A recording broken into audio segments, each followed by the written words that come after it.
amis, bienvenue sur ma chaîne. Dans cette vidéo, nous allons survoler le lac de Dardenne, où revestent les eaux dans le Var.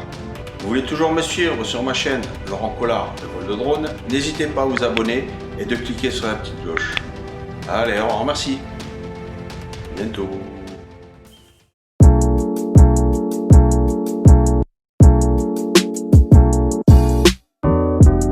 Le barrage du Revest de Dardenne, érigé dans un passé lointain, est le symbole d'une ingénierie remarquable au service de l'approvisionnement en eau pour la ville de Toulon. Son histoire, marquée par des défis et des événements, reflète la persévérance de la communauté toulonnaise à surmonter les obstacles pour préserver une ressource vitale. En 1909, la responsabilité de sa construction est confiée à la réputée Compagnie Générale des Eaux par la commune de Toulon. Les travaux débutent le 12 avril 1910.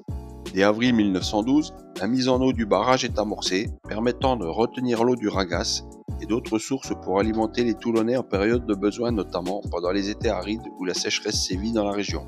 Cependant, pour préserver la pureté de cette eau vitale, le hameau des Olivières est évacué afin de ne pas altérer la qualité des eaux de la retenue. Afin de garantir une eau potable de qualité, la ville de Toulon adopte le procédé Rouquette pour l'épuration des eaux en vue de leur consommation.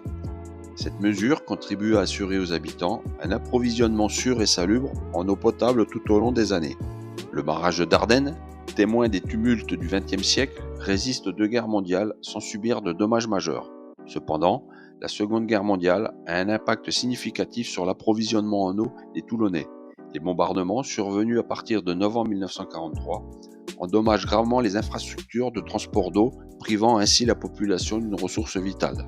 En 1964, des travaux majeurs sont entrepris pour renforcer la structure du barrage et prévenir tout risque lié à un niveau d'eau trop élevé.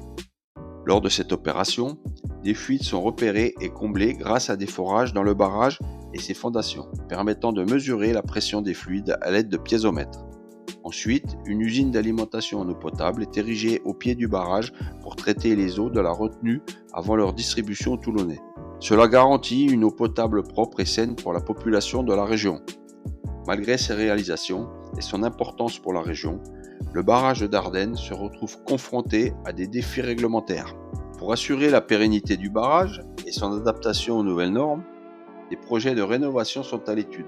Des travaux visant à agrandir le déversoir du barrage en cas de crue et à renforcer sa structure sont envisagés. L'objectif est de garantir la sécurité et la fiabilité de l'approvisionnement en eau pour les générations futures. Parmi ces projets, une rénovation de la microcentrale hydroélectrique est également prévue.